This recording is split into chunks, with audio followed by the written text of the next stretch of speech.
The council hall smelled of beeswax, old leather, and tension. Nellie moved through the side corridor with a silver tray in her hands, her steps silent over the cold stone floor. She knew every crack in those stones, every shadow the torches cast against the granite walls darkened by centuries of smoke. 7 years serving Dawnmere Castle had taught her that the most dangerous places were never the dungeons or the training yards. They were the halls where powerful men gathered to decide the fate of others. Tonight, the fate at stake belonged to the entire pack. She entered through the side door, as was custom for castle maids, and took her place along the wall, waiting for the right moment to pour the wine. The meeting was already underway. Around the long oak table carved with the symbols of the 5 allied packs, 20 men spoke in low, controlled voices. Strategists, elders, trackers, royal court advisors. 20 experts gathered to solve a single problem. Who was sabotaging the northern storehouses? For the past 3 months, grain reserves and medicinal herbs destined for the smaller packs had been disappearing. Not stolen through violence, but redirected with surgical precision. Routes altered, seals forged, records tampered with using the same ink as the royal scribes. Someone with internal access was draining the resources that sustained the packs under the protection of Alpha King Evander, and the smaller communities were beginning to feel the consequences. Evander sat at the head of the table. Nellie knew him from a distance, the way all the maids knew him. He rarely spoke loudly. He rarely needed to. There was a quality to his silence that organized the space around him, as though the air itself behaved differently in his presence. His dark hair fell slightly over his forehead, and his eyes, a deep green so dark they were nearly black, swept the room with the patience of someone who had learned that watching reveals far more than asking. To his right sat Beta Soren. Nellie had known Soren for years. He was the second most powerful wolf in the pack, and everyone respected him.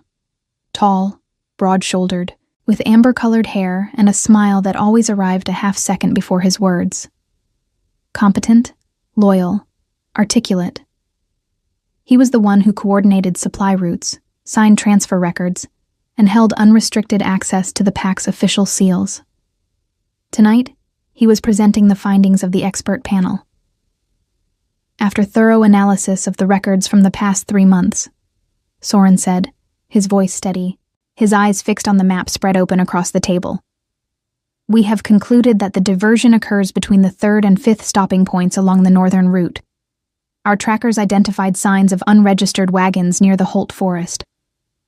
The most likely explanation is that an external group has been infiltrating false delivery agents. Murmurs of agreement moved around the table. Nellie began pouring wine, moving from chair to chair with the effortless invisibility of someone who had spent years being overlooked. It was precisely that invisibility that allowed her to see what others did not. She stopped behind Soren at the moment he turned a page of the report to show the Alpha King. And that was when she saw it. It was not something obvious, not a written confession, not a forbidden symbol. It was something only a person who spent hours organizing documents, cleaning offices, and collecting discarded papers would recognize. The ink. Soren's report used 2 different inks. The main body of the text was written in the official Royal Scribe's ink, the deep blue-black shade that Nellie recognized because she was the one who cleaned the inkwells every morning. But the margin annotations, the route numbers, the transfer dates, those were written in a slightly different ink. Denser, with an almost imperceptible sheen when the torchlight caught the page at a certain angle. It was the same ink Nellie had found in one of Soren's desk drawers 3 weeks earlier, when she had been cleaning his office after he left in a hurry. An ink that did not appear in the castle's official inventory. An ink she had never seen delivered by any authorized supplier. At the time, she had thought nothing of it. An unusual ink was not a crime. But now, staring at the report Soren was presenting as evidence of an impartial investigation, Nellie understood exactly what she was looking at. The numbers that pointed blame toward outside agents had been inserted afterward. The dates that shifted suspicion away from internal sources were recent, written over an older document using ink that did not match the original. The report had been partially rewritten, carefully enough to fool anyone who did not know how to tell the two inks apart. But Nellie knew. She finished serving the wine and stepped back to her place along the wall, as was expected of her. Her heart beat hard inside her chest. Around her, 20 experts nodded along with the conclusions Soren had presented. Men with decades of experience in investigation, tracking, and document analysis. Not one of them had noticed. She looked at Evander. He sat with his eyes on the table, his fingers pressed together in front of his face, in the posture she had learned to recognize as deep concentration. He was not convinced. She could see it in the slight furrow between his brows, in the way his eyes moved to the edges of the map, as if searching for something the others were not showing him. But he did not have the answer either. Nellie stood still for nearly a full minute, fighting a silent argument with herself. She was a maid. She had no standing name, no rank in the court, no right to speak in council meetings. If she spoke, she would be dismissed. Or worse, she would be seen as someone who had dared interrupt a gathering of pack leaders with an unsupported theory. But if she stayed silent, the storehouses would continue to be drained. The smaller packs would continue to suffer. And the man behind it would continue sitting beside the Alpha King, smiling with that smile that always arrived half a second before his words. She looked down at the empty tray in her hands. Then she made the most frightening decision of her life. "Excuse me." Her voice came out steadier than she expected. The entire hall turned toward her. 20 pairs of eyes, including Evander's dark green gaze and Soren's suddenly rigid stare. "Yes," one of the advisors said, with the mixture of surprise and condescension Nellie knew well. "I need to show the Alpha King something," she said, without moving her feet. "About the report." The silence that followed had texture. It was made of disbelief, irritation, and the particular kind of incredulity that arises when someone violates the unspoken rules of a room built on hierarchy. Soren was the first to speak. "This woman is a cleaning maid," he said, with a calm that was almost perfect. Almost. "She has no clearance to be part of this conversation, let alone to interrupt it. She is here because I authorized service staff entry," Evander said, his voice low and completely neutral. His eyes were fixed on Nellie. "Speak," he said. It was not an invitation. It was a simple, direct order, without judgment and without guarantee. Only the space for her to use or waste. Nellie set the tray on the nearest table edge, walked to where the report lay open, and pointed to the margin annotations without touching the paper. "This document has been altered," she said. The margin notes were written with a different ink than the one used in the body of the text. Anyone familiar with the castle's ink inventory can see the difference when light strikes the page at a certain angle.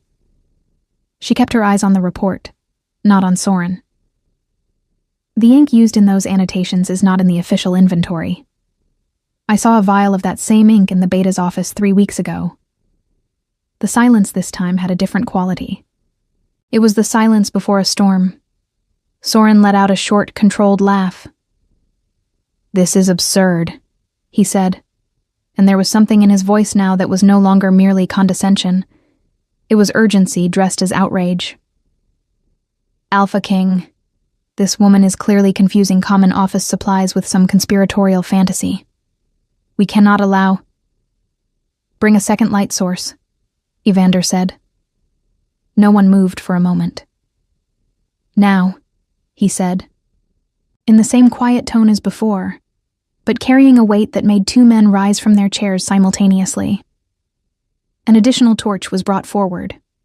Evander stood from his chair for the first time that evening, walked to the report, and lowered the flame over the pages. The difference between the 2 inks appeared like a scar across the paper. The entire hall saw it. Nellie took 1 step back, her hands folded in front of her, and waited. She had done what she could do. Whatever came next was no longer her decision to make.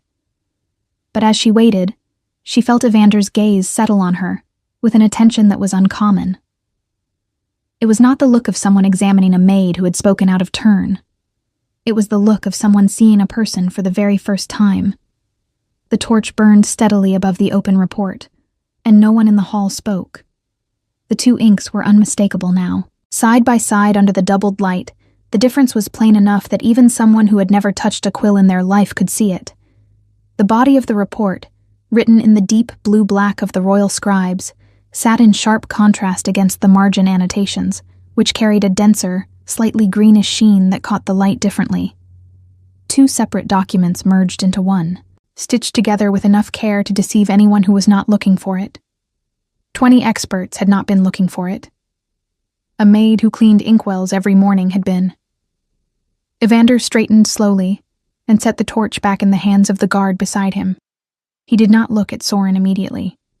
He looked at the table, then at the map, then at the other men seated around the room, reading their faces the way Nellie had seen him read documents, methodically, without urgency, collecting information before drawing any conclusion. Then he looked at Soren. "I would like to hear your explanation," he said. His voice had not changed. It was still low, still measured. But something beneath it had shifted. The way the surface of a river looks calm, while the current beneath moves fast and cold. Soren held his posture for a moment longer than was natural. "Alpha King, I assure you there is a perfectly reasonable explanation for any variation in the document. Scribes sometimes switch materials mid-report. It is common practice when—" "The castle scribes use one ink," Evander said. "It is ordered in bulk from the same supplier every quarter. The head scribe has confirmed this to me personally on more than one occasion." He paused. "The ink in those margins was not ordered by this castle." Soren's smile did not disappear, but it stopped moving. It became fixed, like something painted over a different expression underneath. "I stand by the conclusions of the report," he said. "Whatever the source of the ink, the findings speak for themselves." "The findings point blame at external agents," said one of the elder advisors, a heavy-set man named Kador, who had served the pack for 30 years. He was leaning forward now, studying the document with new eyes. But if the route numbers and transfer dates were inserted after the fact, then the findings were constructed to point in that direction. They do not reflect what was actually found. The room shifted, not physically, but the weight of attention moved, the way it does when a crowd realizes it has been facing the wrong direction. Nellie remained at the edge of the room, her hands still folded in front of her, her eyes down. She was not invisible anymore, she understood that. But old instincts were hard to shed, and keeping herself small felt safer than whatever came next. "Bring the castle's ink ledger," Evander said to one of the guards at the door. While they waited, no one spoke. The silence was the kind that fills a room when everyone present understands that something is being decided, but no one yet knows which way it will fall. Soren remained in his seat.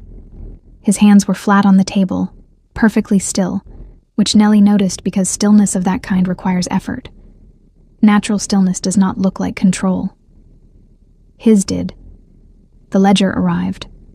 A thick, bound volume carried by one of the senior scribes, a young man with ink-stained fingers who looked alarmed at having been summoned so abruptly. Evander opened the ledger himself and turned to the entries for the past 4 months. He ran his finger down the columns without rushing. One supplier, one type of ink, delivered every 12 weeks. He closed the ledger and set it on the table beside the report. The ink in these margins comes from somewhere else. He looked at Soren again. Where? For the first time since the meeting began, Soren did not answer immediately. The pause lasted only a few seconds, but in a room full of people trained to read hesitation, it lasted long enough. "I want the Beta's office secured," Evander said, addressing the 2 senior guards by the far door. "No one enters or removes anything until I say otherwise." Soren rose from his chair. "Evander," he said, and the shift to the Alpha King's name without title was itself a signal, something between a plea and a warning. "We have known each other since we were young. You know who I am. You cannot honestly believe that I would—" "Sit down, Soren. 3 words. Quiet as the others. but they landed in the room like stones dropped into still water. Soren sat down. Nellie exhaled slowly, keeping the breath controlled so it made no sound. Her legs had been tense since the moment she first spoke, and she only now realized how tightly she had been holding herself together. The part of her that had spent 7 years being careful, being small, being unnoticed, was screaming at her to step back further, to disappear into the wall, to let the powerful men handle what came next. But another part of her, the part that had spoken up in the first place, stayed where it was. Elder Kador turned in his chair and looked at her directly. He had the kind of face that had seen enough of the world to no longer waste time on pretense. "You said you saw this ink in the Beta's office," he said. "3 weeks ago. Can you describe the circumstances?" Nellie met his eyes. "I clean the senior officers' offices every morning," she said. 3 weeks ago, the Beta left his office in the middle of the morning without finishing his work. That was unusual. He normally stays until midday. When I went in to clean, I noticed a desk drawer left partially open. There was a small vial inside, dark glass, no label. The ink was visible at the stopper. I recognized the color as different from what we use here, but I did not think it was significant at the time. "Did you touch it?" Kador asked. "No." I closed the drawer and cleaned the rest of the room. "Did you tell anyone?" "No. I had no reason to, at the time." Kador nodded slowly and turned back to Evander. "The girl's account is consistent with what the document shows," he said. "This deserves a full investigation, not just a secured office." "Agreed," said another man at the table, younger than Kador, with sharp eyes and the insignia of the Eastern Pack on his collar. His name was Aldrich, the representative of the Greymore Alliance, and he had been quiet throughout the entire meeting until now. "If the Beta has been altering supply records, the diversion routes could be traced. The missing resources did not vanish. They went somewhere. Find the ink's source, and you find where they went." Evander listened to all of it without interrupting. When the room fell quiet again, he straightened in his chair and addressed the guards. "The Beta will remain in the hall under escort until I have reviewed his office personally." He paused. "The investigation will be reopened from the beginning, under Kador's oversight, not the Beta's." Soren's jaw tightened. It was the only visible sign of what was happening beneath the surface. "And the maid," Aldrich said, glancing toward Nellie with an expression she could not immediately read. It was not dismissive. It was something closer to careful assessment. "What do we do with someone who just uncovered in 1 minute what 20 specialists missed over 3 months?" The question landed in the room with more weight than he probably intended. Several of the men at the table looked at her again, some for the first time as though she were actually a person in the room rather than part of the furniture. It was an uncomfortable feeling, not unpleasant, but unfamiliar, like stepping into a space that had no shape she recognized. Evander's eyes moved to her last. He studied her the same way he had studied the report. Not quickly, not with performance. With the particular attention of someone who understands that first impressions of useful things are often wrong. "What is your name?" he asked. "Nellie," she said. "I have been with the castle staff for 7 years." 7 years, he repeated, as if placing the number somewhere in his memory. He said nothing else immediately, but he did not look away from her either, and in the economy of expressions that governed his face, that itself meant something. Elder Kador cleared his throat. "She should be kept available for questioning during the investigation," he said practically. "Her observations are part of the record now." "She will be," Evander said. Then, for the first time that evening, he turned back to the full room and spoke with the finality that ended meetings. "This council session is closed. The findings of the previous investigation are suspended pending full review. Everyone here is to consider the details of tonight confidential until further notice." Chairs scraped, men rose.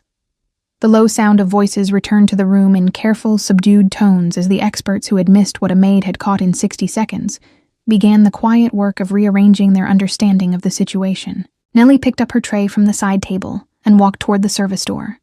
She was nearly through it when a voice behind her said, quietly enough that only she could hear, "Nellie." She turned.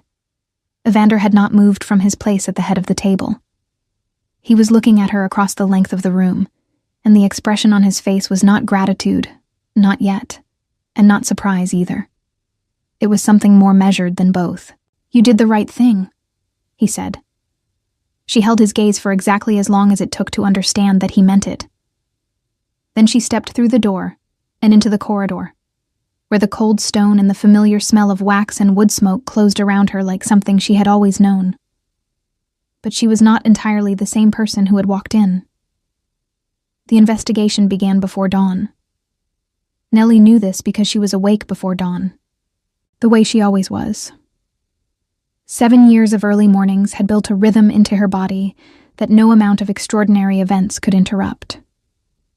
She dressed in the gray light of her small room in the servants' quarters, braided her dark hair back from her face, and went to the kitchen to begin the morning tasks, as though the previous night had been ordinary. It had not been ordinary. The kitchen was already alive with whispered conversation when she arrived. The other maids clustered near the bread ovens, speaking in low voices with the particular energy of people who had heard something significant, but only pieces of it. Nellie moved past them toward the supply shelves without engaging, gathering the cleaning materials for the morning rounds. "Nellie." She turned. Her closest friend among the castle staff, a woman named Bretta, stood near the door with a clay cup of morning tea and an expression caught somewhere between concern and fascination.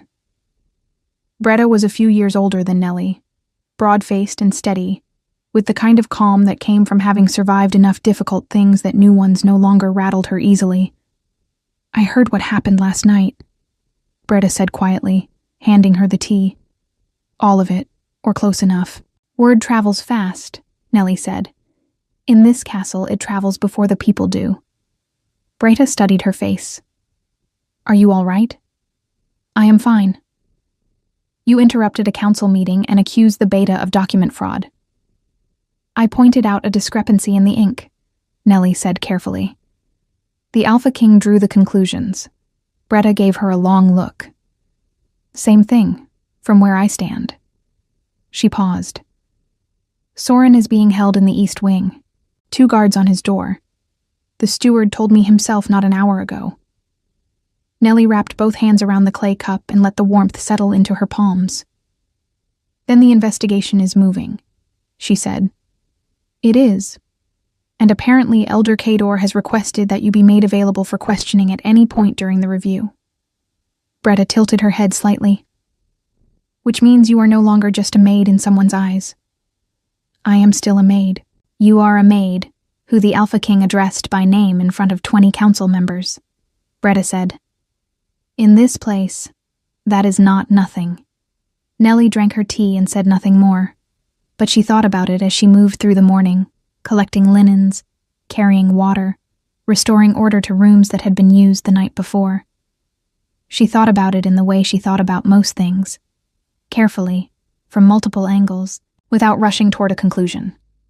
She was not foolish enough to believe that one correct observation changed who she was or where she stood. Courts were not transformed by single moments of clarity. Power redistributed itself slowly, through structures and decisions and deliberate choices made by people who already held it. One maid with sharp eyes did not rewrite that. But something had shifted. She could feel it in the way the other staff moved around her that morning, with a slight additional caution, a fractional increase in attention, as though recalibrating how much space she occupied.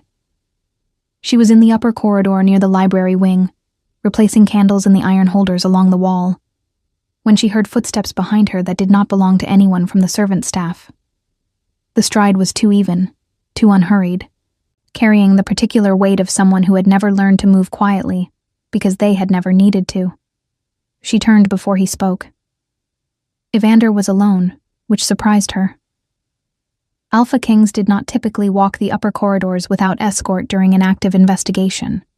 He wore no ceremonial garments, only a dark wool tunic and a traveling cloak he had not yet removed, as though he had come directly from somewhere without stopping to change. He stopped a few feet away and looked at the candle she was holding. "You started your morning tasks," he said. I always do, she said. My lord. Evander, he said. In private address, Evander is sufficient. She nodded once, accepting this without comment. He looked down the corridor, then back at her.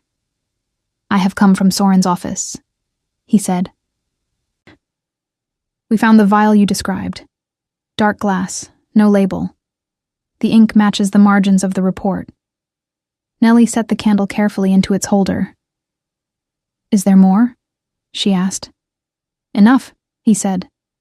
There is a second ledger, hidden in the lining of a document case at the back of the lower shelf. It contains records of every diversion over the past 8 months. Names, dates, quantities, destinations. 8 months. The official investigation had only traced 3. Where were the resources going? She asked. To a trading post 2 days east of the Holt Forest. The post is registered under a name that does not correspond to any known pack representative. But the quantities match a supply agreement that Soren negotiated privately 6 months ago with a merchant coalition operating outside pack law. He paused. He was selling the reserves. Not stealing for another pack, not building a rebellion, selling. The simplicity of it was almost worse than a more dramatic betrayal would have been. No ideology. No rival faction. Only profit. The smaller packs were going without, Nellie said, and she did not try to keep the flatness out of her voice. People were rationing medicine. Yes, Evander said. They were. He said it without deflection, which she noted. Men in his position often cushioned that kind of accountability, with language that spread responsibility across circumstances, across systems, across the difficulty of governing large territories. He did not do that. I did not see it, he said. I trusted the oversight structure and did not look beneath it. That is a failure of my own. Nellie looked at him steadily. You are looking beneath it now, she said. Because you made it impossible to look away, he said. There was no flattery in the way he said it. It was an accounting, the same tone he might have used to describe any other sequence of cause and effect. She had provided a piece of information. That information had changed the trajectory of the investigation. He was acknowledging that the way he would acknowledge any consequential fact. Somehow that made it easier to receive than a compliment would have. Elder Kaider will want to speak with you this afternoon, he said. Formally, as part of the record. I wanted you to know before the summons arrived, so it did not alarm you. It would not have alarmed me, she said. No, he said, with something that was almost but not quite a slight change in his expression. I suspect not. He looked at her for a moment longer in the way she was beginning to recognize, that particular quality of attention that did not perform itself. You have worked in this castle for 7 years, he said. Yes. And in 7 years, have you ever before seen something that concerned you and chosen to say nothing? The question was direct enough that it deserved a direct answer. Yes, she said. More than once? Several times. What was different last night? Nellie considered the question properly before answering. The scale, she said. Small things that concern only me or only one person. I can weigh the cost of speaking against the cost of silence and make a judgment. Last night, the cost of silence was falling on people who were not in that room and had no voice in it at all. He was quiet for a moment. That is a more principled answer than I received from any of the 20 specialists, he said. They were looking for a complex solution, Nellie said. Complex problems do not always have complex causes. No, he agreed. They do not. He straightened slightly, the movement of someone returning to the business that waited for him. The formal investigation will take several days. During that time, I would prefer you remain within the main castle grounds, rather than the outer yards, for your own security, until Soren's full network of contacts has been identified. It was phrased as a preference, but it was also, she understood, a form of protection. I will, she said. He nodded once and turned to go, then stopped. The resources that were diverted, he said, without turning back. The full quantity. I am arranging for replacement shipments to the affected packs. They will arrive before the next cold week. He did not wait for her response. He walked back down the corridor, his steps the same measured, unhurried pace as before, and turned the corner toward the east wing where the investigation was still unfolding. Nellie stood in the corridor for a moment, with an unlit candle in her hand. Then she reached up and set it in the iron holder and lit it from the one beside it, and the small flame straightened in the still air and held. Down in the kitchen, Bretta was probably already telling someone that the maid from the upper corridors had been seen speaking alone with the Alpha King near the library wing. Word in this castle, as Bretta herself had said, traveled before the people did. Nellie picked up her supply basket and continued down the corridor, and if her steps carried slightly more certainty than they had the morning before, there was no one left in that hallway to measure the difference. The formal questioning took place in the East Wing records room on the second afternoon following the council meeting. Elder Cador sat at the head of a smaller table than the council halls, with two scribes positioned to his left and the Eastern Pack representative Aldrich seated across from him.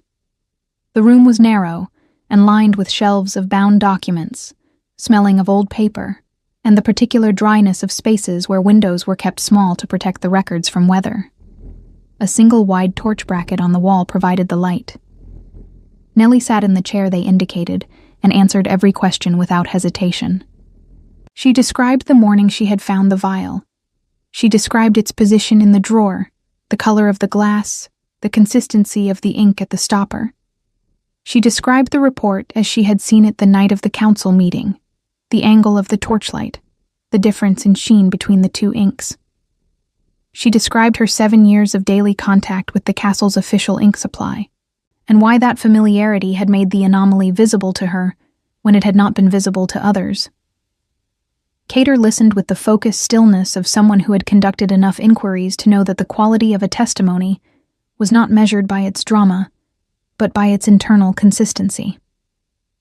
He interrupted only twice, both times to ask her to slow down and repeat a detail so the scribes could capture it accurately. When she finished, he sat back and looked at her over the table. "You have a precise memory," he said. "I pay attention to things that are out of place," she said. "It is useful in my work." "It is useful beyond your work, apparently," Aldrich said from across the table.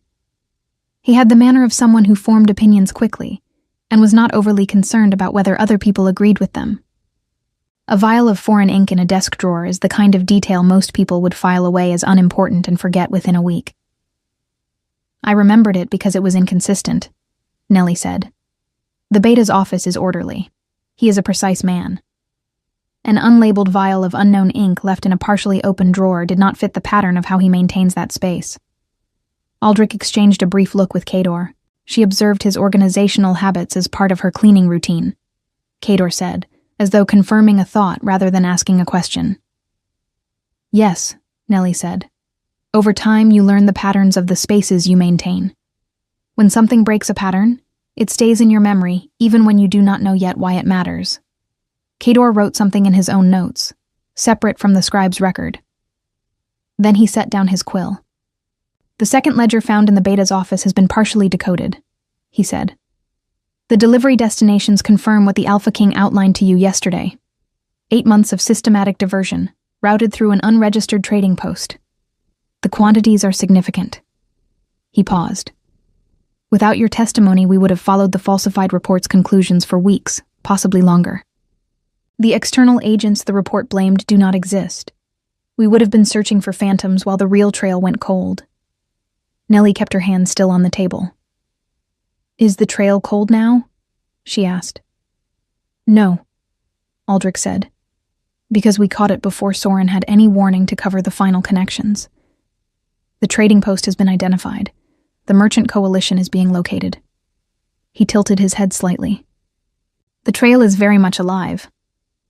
The questioning concluded shortly after. One of the scribes read the record back to her, and she confirmed its accuracy. Cador thanked her in the formal language of official proceedings, which felt strange applied to someone in a cleaning maid's apron, but she accepted it without comment.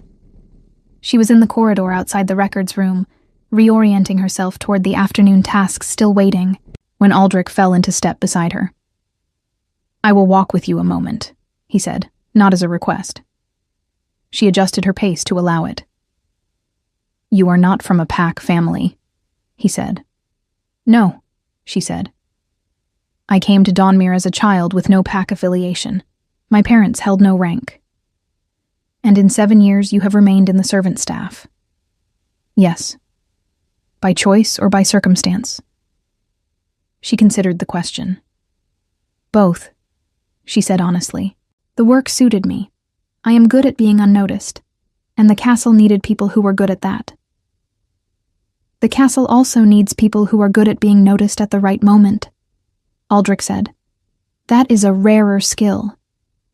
She did not respond to that directly. They walked in silence for a few steps before he spoke again. "The packs of the Greymore Alliance have a position," he said. "An administrative role, coordinating communications between the Alliance members and the royal court. It has been vacant for 2 seasons, because we could not find someone with sufficient attention to detail, discretion, and the ability to operate effectively within a complex hierarchy without requiring constant direction." Nellie stopped walking. Aldrich stopped beside her and looked at her with that same quality of direct assessment he had shown in the council hall. "I am not making a formal offer," he said. "I do not have the authority to do that unilaterally, and there are processes that would need to be followed. But I am telling you that the position exists, and that after watching you last night and listening to your testimony today, your name will be in my notes when I return to Greymore." She looked at him steadily. "I appreciate that," she said. "You do not seem surprised." "I try not to make decisions about things before they are actually in front of me," she said. He studied her for a moment, then gave a short nod that carried something close to approval. "A sensible approach," he said. Then he turned and walked back the way they had come, leaving her in the corridor with the afternoon light coming through the narrow window at the far end, laying a long rectangle of pale gold across the stone floor. She stood in it for a moment, thinking. Then she went back to work. The evening of the 3rd day brought the formal conclusion of the preliminary investigation. Nellie was not in the council hall for it. She was in the outer corridor, replacing the wax in the torch brackets along the eastern passage, when Breda found her with news that traveled, as news in Dawnmere always did, well ahead of any official announcement. "Soren has confessed," Breda said, appearing at the corridor's end with the particular energy of someone who had been carrying significant information at a near run. "Not everything, apparently, but enough. The Merchant Coalition has been identified. 3 of its members are already in custody at the border post." Nellie set down her wax block. "And Soren?" "Stripped of the beta title," Breda said. "Pending full trial before the Allied Pack Council. Elder Cater is overseeing the proceedings." She paused, catching her breath. "They say Evander conducted the final questioning himself, alone with Soren for 2 hours. No one knows exactly what was said. But when it was over, Soren signed the confession without further argument." Nellie thought about the quality of Evander's silences, about what 2 hours of that particular attention, focused without anger and without theater, might feel like to someone who had been hoping to outlast it. "The smaller packs," she said. "Has there been word about the replacement shipments?"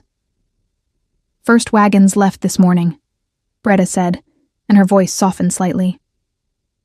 "Cador announced it as part of the preliminary findings. Full replacement of all diverted stores to be completed within 10 days. The Alpha King signed the order himself the night of the council meeting. The night of the council meeting, before the investigation was even formally reopened." Nellie picked up the wax block again and returned to the torch bracket. "Nellie," Breda said, watching her, "you are the reason any of this happened." "I noticed an ink," Nellie said. "You noticed an ink and then chose to say something about it in a room full of powerful men who had every reason to dismiss you," Breda said. "That is not a small thing. Do not make it small." Nellie worked the wax into the bracket without answering immediately. 7 years of making herself small had built habits that did not dissolve in 3 days. She understood that. But Bretta was not wrong, and she was not someone Nellie had ever been able to dismiss easily. "I know," she said quietly. "I know it was not small." Bretta nodded, satisfied with that. They stood together in the corridor for a moment, the way old friends do when words have done their work, and what remains is simply the comfort of being in the same place at the same time. Then Bretta said, with the particular change in tone that meant she had been saving something for last, "The Alpha King has requested your presence tomorrow morning, in the main hall, not for questioning." She paused. "Apparently it is something else." Nellie looked at her. "Did the steward say what?" "The steward said only that it was not a formal proceeding, and that you should present yourself at the second morning bell." Bretta's expression carried careful neutrality that was doing a great deal of work. "That is all I know." Nellie turned back to the torch bracket and finished her work in silence. Outside, the wind had picked up, moving through the gaps in the castle's ancient stonework with a low sound that was almost like a voice, and the torches along the corridor swayed slightly in their brackets, sending the shadows moving across the walls in long, slow arcs. She did not sleep easily that night. Not from fear, she told herself. From the unfamiliar weight of not knowing what shape the next morning would take, and the newer, stranger feeling that whatever shape it took, she would be standing in it as someone who had already changed. The second morning bell rang through the castle like it always did, low and resonant, traveling through the stone walls and into the bones of everyone inside them. Nellie was already dressed. She had been awake for an hour before the bell, sitting on the edge of her narrow bed in the gray pre-dawn light, thinking with the particular clarity that comes only in the quiet before the world begins moving again. She had settled something in herself during those early hours. Whatever the morning brought, she would receive it as herself, not as the version of herself that had spent 7 years making careful calculations about how much space she was allowed to occupy. The version that had stood in the council hall 3 nights ago and spoken when it mattered. She braided her hair, straightened her apron, and walked to the main hall at the second bell. The hall was not empty. Evander stood near the central hearth, where a fire had already been built up against the morning cold. He was not alone. Elder Kador was present, seated at a small table to the side with the formal posture of someone fulfilling an official function. Aldrich stood near the window, looking out at the pale morning sky over the courtyard. And beside the hearth, standing with his arms crossed in an expression of open curiosity that he did not bother to conceal, was a man Nellie had not seen before. He was roughly Evander's age, with lighter coloring and the kind of easy stance that suggested he was comfortable in most situations and actively entertained by the rest. The insignia on his collar identified him as belonging to the Ashford Pack, one of the Northern Alliance members. He looked at Nellie when she entered with the particular attention of someone who had been told something interesting and was now comparing the description to the reality. "She is smaller than I expected," he said, to no one in particular. "Garrett," Evander said, with the tone of someone who had said one name in that particular way many times before. "It is an observation, not a criticism," the man said, unfolding his arms. "Good morning. I am Garrett. I am the Alpha King's oldest friend and currently his least official advisor. I was not at the council meeting because I had the poor timing to be returning from the northern border that night, which means I missed the most interesting thing that has happened in this castle in 4 years and have had to reconstruct it entirely from second-hand accounts, which is deeply unsatisfying." Nellie looked at him for a moment. "Good morning," she said. Garrett smiled with the uncomplicated warmth of someone who genuinely liked people and was not strategic about showing it. Evander stepped forward from the hearth. "Thank you for coming," he said. "I will be direct with you, as I think you prefer." "I do," she said. "The beta position is vacant," he said. "It will remain vacant for some time while the formal trial proceeds and the Allied Council determines the appropriate structure going forward. That process will take months. In the interim, the coordination functions that Soren held, supply oversight, record verification, communication between the castle and the Allied packs, Need to be managed by someone. He paused. I am not offering you the beta title. That is a formal rank that carries requirements of pack lineage and council confirmation that would take time to navigate. What I am offering is a role as Senior Administrative Coordinator, with full access to the supply records, the route ledgers, and direct reporting authority to me and to Elder Kador during the interim period. The room was very quiet. Nellie looked at Evander steadily. You are offering this to a castle maid, she said. I am offering it to the person who identified a fraud that 20 specialists missed, he said, who has 7 years of detailed knowledge of this castle's internal systems, who demonstrated under pressure the capacity to make a consequential decision with incomplete information and accept the personal risk that came with it.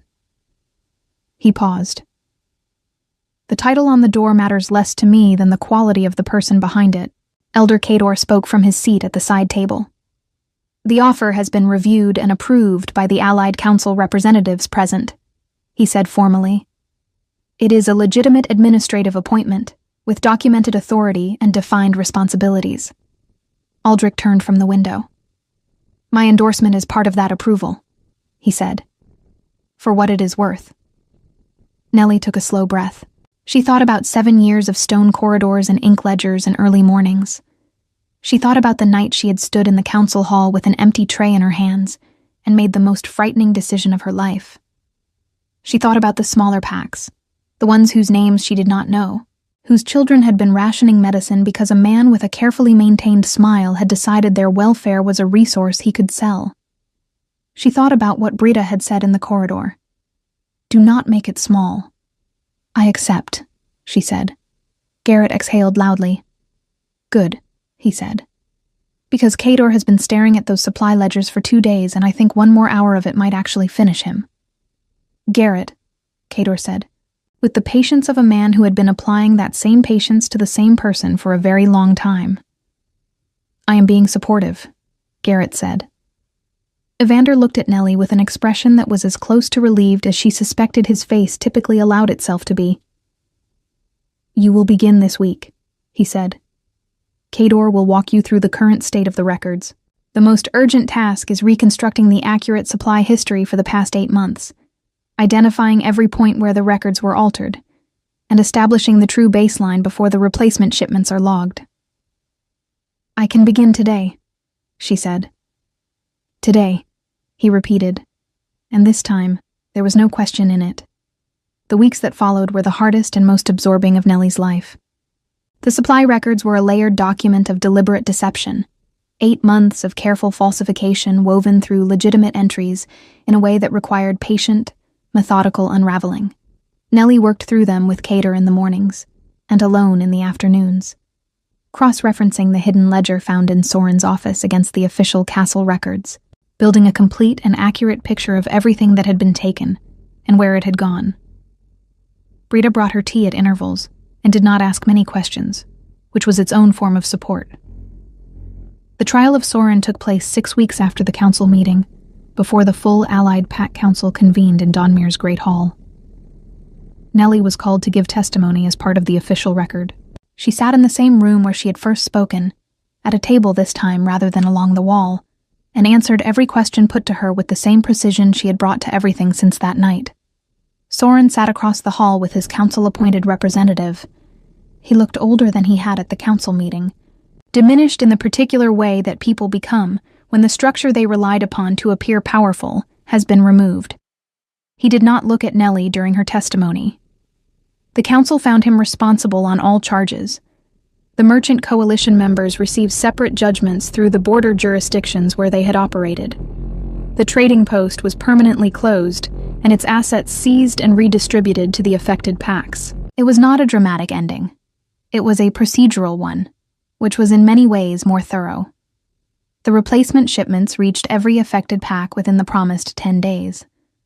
Nellie knew this because she had tracked every wagon herself, cross-referencing departure times against the route ledgers, until each delivery was confirmed. When the last confirmation came in, she sat in the records room alone for a moment, and felt something settle in her chest that she did not immediately have a name for. It was closer to completion than to victory. quieter than either. On the morning the Allied Council representatives prepared to depart Dawnmere, Aldrich sought her out in the records room. "The position in Greymore," he said. "It remains available." "I know," she said. "And?" She looked around the records room, at the shelves now properly organized, the ledgers accurately reconstructed, the system that had been quietly hollowed out from within, now restored to something that could actually be trusted. "I am needed here," she said. "For now." Aldrich nodded slowly.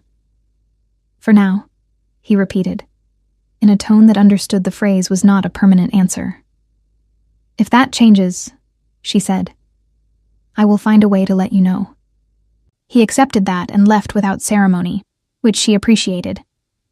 Garrett found her in the eastern corridor that same afternoon, in almost the same spot where she had been replacing candles when Evander had come to tell her about the hidden ledger.